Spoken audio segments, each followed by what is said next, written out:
Hello दोस्तों, नमस्कार। आपके अपने चैनल हिंदी मिरर पर फिर से आपका स्वागत है। दोस्तों, जैसे कि आपको पता ही है, आपके यूनिट 1 की तैयारी चल रही है और यूनिट 1 में आज ये आपका फर्स्ट टॉपिक है। फर्स्ट टॉपिक जो आपको पता है कि समसामयिक मुद्दों में राष्ट्रीय और अंतर्राष्ट्रीय घटनाएं चल रही हैं।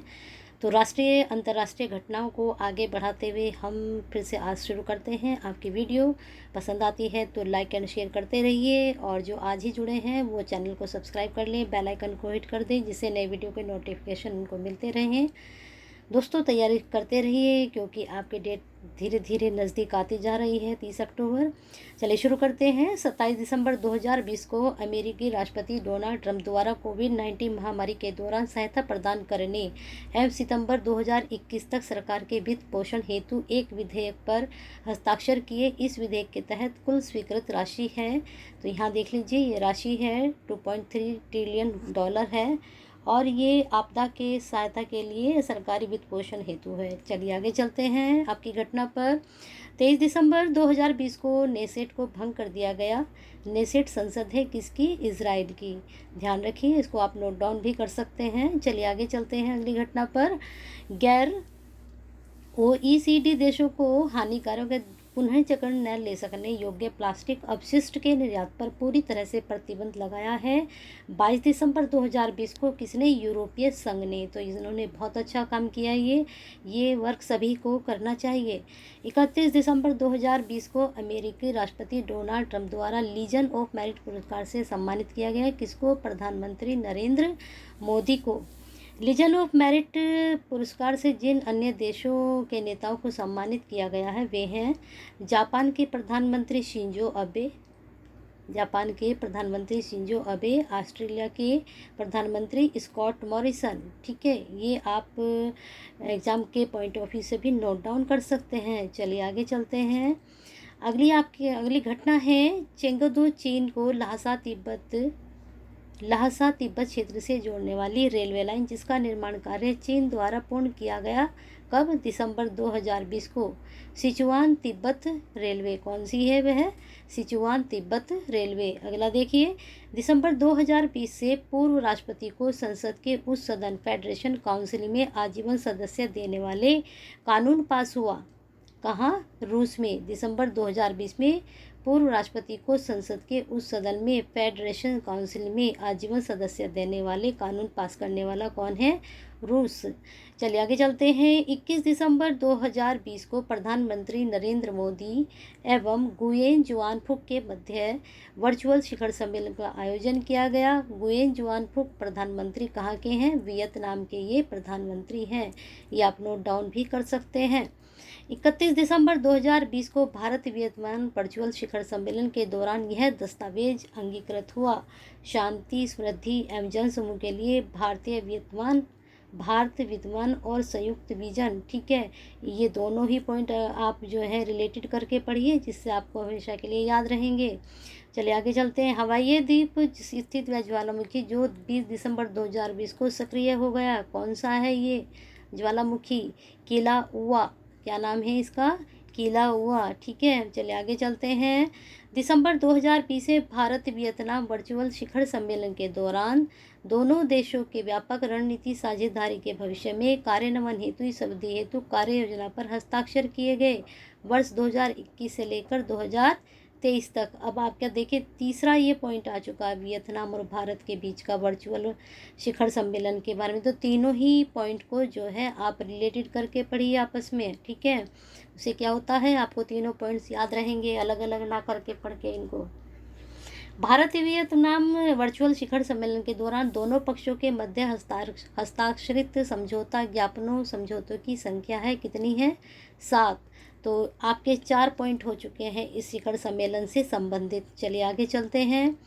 47वें जी शिखर सम्मेलन 2021 का आयोजन प्रस्तावित है। कहाँ? ब्रिटेन में।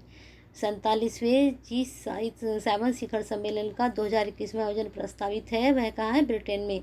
17 दिसंबर 2020 को भारत के प्रधानमंत्री नरेंद्र मोदी और बांग्लादेशी प्रधानमंत्री शेख हसीना ने संयुक्त रूप से जिस रेल लिंक का उद्घाटन किया वह कौन सी है? चिल्हाटी बांग्लादेश में, हल्दीबाड़ी पश्चिम बंगाल। रेल लिंक को उन्होंने दोनों ने मिलकर जारी किया है। चलिए आगे चलते हैं। लिंक का उद्घाटन किया है, जारी किया है। आगे है 27 दिसंबर 2020 को कैटो इंस्टीट्यूट वाशिंगटन डीसी एम फ्रेजर इंस्टीट्यूट कनाडा द्वारा संयुक्त रूप से मानव स्वतंत्रता सूचकांक 2020 जारी किया गया, जिसमें भारत का स्थान कौन सा है? 111वां। ठीक है, किसके द्वारा जारी किया गया है? ये कैटो इंस्टीट्यूट और फ्रेजर इंस्टीट्यूट, और ये दोनों कहाँ हैं? वॉशिंगटन डीसी में और ये कनाडा में है। और इन्होंने संयुक्त रूप से दोनों ने मिलकर मानव स्वतंत्रता सूचकांक, वेरी इंपॉर्टेंट पॉइंट है, ये आप नोट कर सकते हैं। चलिए आगे चलते हैं। मानव स्वतंत्रता सूचकांक 2020 में 162 देशों की सूची में निम्नतम स्थान प्राप्त करने वाला देश है कौन सा है? सीरिया। ये भी आपके एग्जाम पॉइंट ऑफ व्यू से बहुत अच्छा पॉइंट है, इसको नोट कर सकते हैं। मानव स्वतंत्रता सूचकांक 2020 में 162 देशों की, ये हो चुका। मानव स्वतंत्रता सूचकांक 2020 में 162 देशों की सूची में शीर्ष स्थान पर कौन है? शीर्ष स्थान पर न्यूजीलैंड है और निम्न स्थान पर सीरिया है, तो दोनों को रिलेटेड करके आप पढ़ सकते हैं। चलिए आगे चलते हैं। यूएई, बहरीन और सूडान के बाद 11 दिसंबर 2020 को इजराइल के साथ शांति समझौता करने वाला अरब लीग देश है कौन सा है? मोरक्को। यूएई, बहरीन और सूडान के बाद, ठीक है, 11 दिसंबर 2020 को इजराइल के साथ शांति समझौता किसने किया? मोरक्को ने। नोट डाउन कर सकते हैं इसको भी। दिसंबर 2020 में तिब्बत के समर्थन में एक विधेयक पारित करने वाला देश है। तिब्बत के समर्थन में, ये याद रखिए, कौन है? अमेरिका। चलिए आगे चलते हैं अगली घटना पर। महात्मा गांधी एवं मार्टिन लूथर किंग जूनियर के कार्यों और उनकी विरासत के अध्ययन हेतु भारत एवं अमेरिका के मध्य एक शैक्षणिक मंच की स्थापना के उद्देश्य से दिसंबर 2020 में अमेरिकी कांग्रेस द्वारा पारित अधिवेशन कौन सा है? Gandhi king scholarly exchange initiative act. ठीक है, इसका नाम अच्छे से याद कर लीजिए, और ये पॉइंट भी आपके लिए बहुत ही अच्छा लग रहा है एग्जाम की वजह से। दिसंबर 2020 में आए तूफान बेला से प्रभावित देश हैं। तूफान बेला, फ्रांस और ब्रिटेन, इसको भी नोट डाउन कर लीजिए आप। इस तरह के क्वेश्चन बनते हैं एग्जाम में आपके। साउथ एशिया जर्नल में प्रकाशित एक रिपोर्ट के अनुसार प्रति वर्ग किलोमीटर क्षेत्र का प्रति 1000 आबादी में अधिकतम सीसीटीवी कवरेज के संदर्भ में विश्व का शीर्ष शहर है कौन सा है? चेन्नई। इसमें क्या है? प्रति वर्ग किलोमीटर के क्षेत्र में 657 कैमरे हैं, तो ये भी बहुत अच्छा पॉइंट है आपके एग्जाम पॉइंट ऑफ व्यू से। साउथ एशिया जर्नल में प्रकाशित एक रिपोर्ट के अनुसार विश्व का पहला सीसीटीवी कैमरा इंस्टॉल किया गया था कहाँ?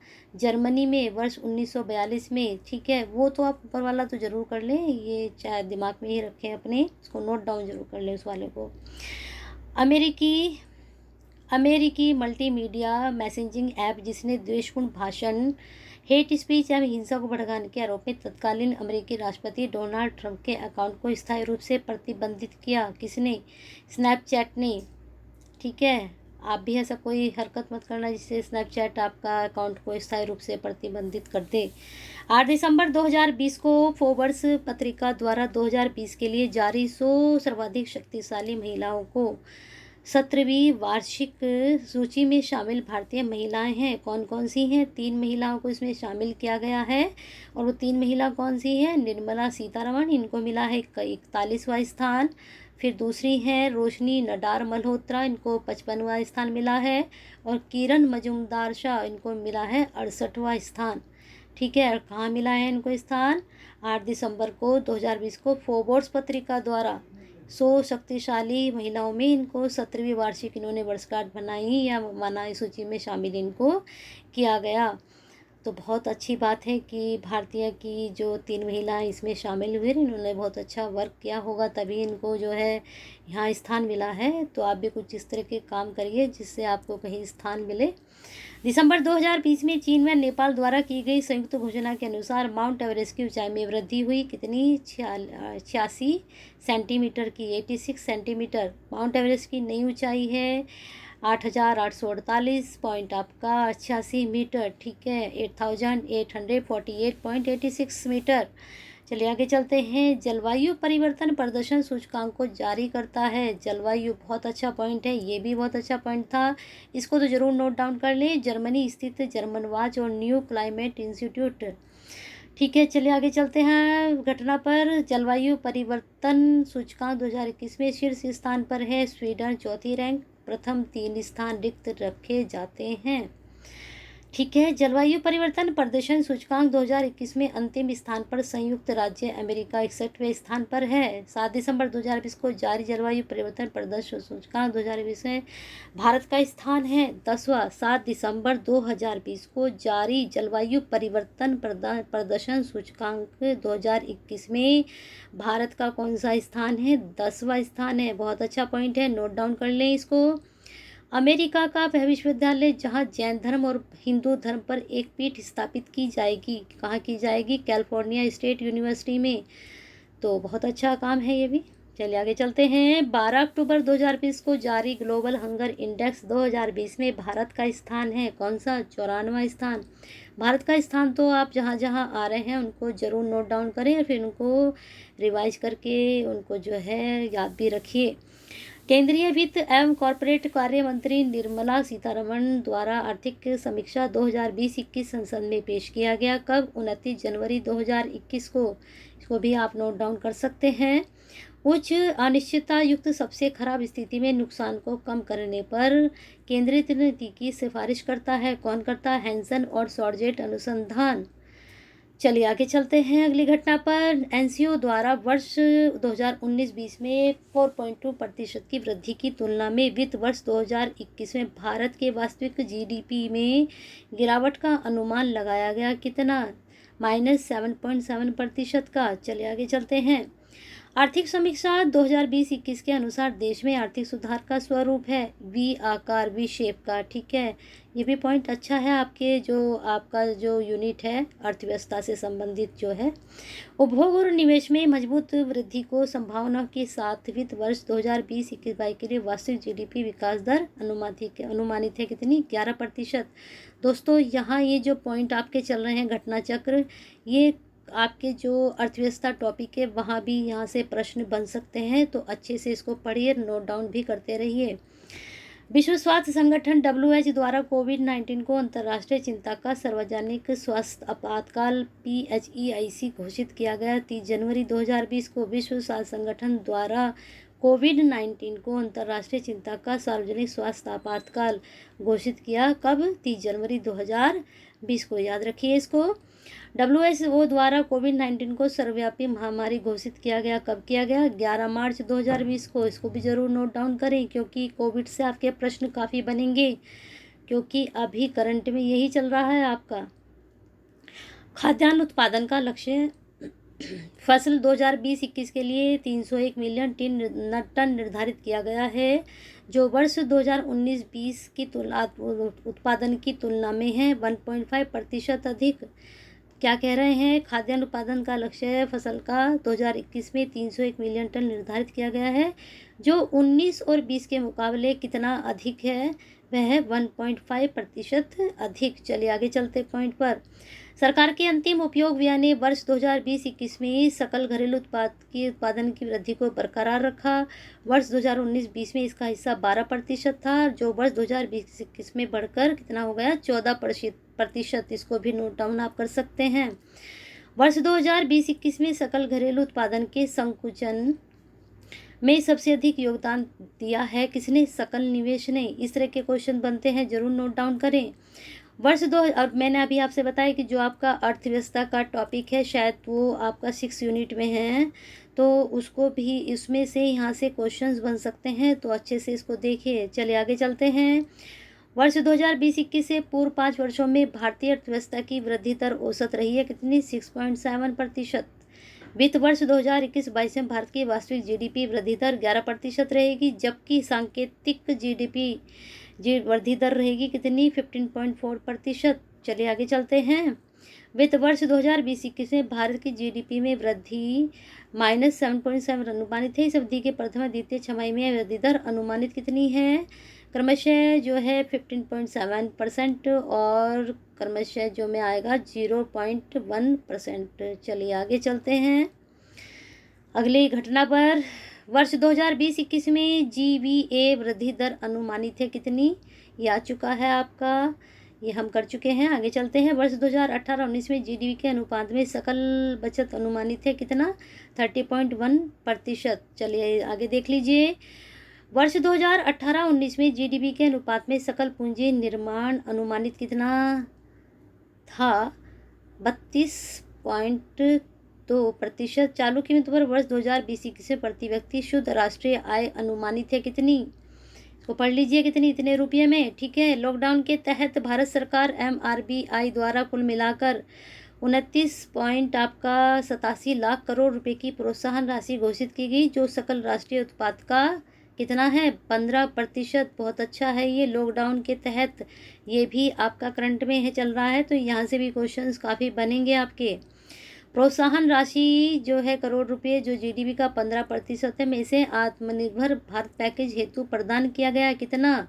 9%। जरूर नोट डाउन करें और दोनों को रिलेटेड करके नोट डाउन करें, क्योंकि ये दोनों पॉइंट एक साथ मिल रहे हैं। आगे चलते हैं। विशेष आर्थिक और व्यापक पैकेज घोषित किया गया 13 से 17 मई 2020 से। आगे चलते हैं अगली घटना पर। अर्थव्यवस्था में उपभोक्ता खर्च को प्रोत्साहित करने के उपायों की घोषणा की गई 12 अक्टूबर 2020 को। आत्मनिर्भर भारत 3.0 के तहत उपायों की घोषणा की गई 12 नवंबर 2020 को। पता है आपको ये कौन सी उपाय हैं जिनकी घोषणा की गई है? इसको जरूर पढ़ लीजिए एक बार को। ये कौन कौन से उपाय हैं जिनकी घोषणा की गई है, इनके बारे में भी आपसे पूछा जा सकता है। अगला आपकी घटना है विश्व व्यापार संगठन WHO और इनकी फुल फॉर्म भी याद कर लीजिए। WTO क्या है, WHO की फुल फॉर्म क्या है, ये भी आपको याद होनी चाहिए। इनके द्वारा अक्टूबर 2020 में जारी पूर्वानुमानों के अनुसार वर्ष 2020 में वैश्विक व्यापार की मात्रा में 9.2% की गिरावट आई है, जबकि 2021 हेतु इसमें अनुमानित की गई है 7.2% की वृद्धि। तो ये आपके जो थी आज की घटनाएं थी, लेकिन थोड़ा इसमें करंट भी है आपके, थोड़ा इसमें आपके 18-19 से भी है। तो अगर आपको ये समसामयिक राष्ट्रीय अंतर्राष्ट्रीय जो घटनाएं के मुद्दे हम लेकर आए हैं पसंद आए हैं, तो लाइक एंड शेयर तो बनता है। और हिंदी मिरर के साथ आपका साथ ऐसे ही बना रहे भविष्य में भी, और आप ऐसे ही लाइक एंड शेयर करते रहें।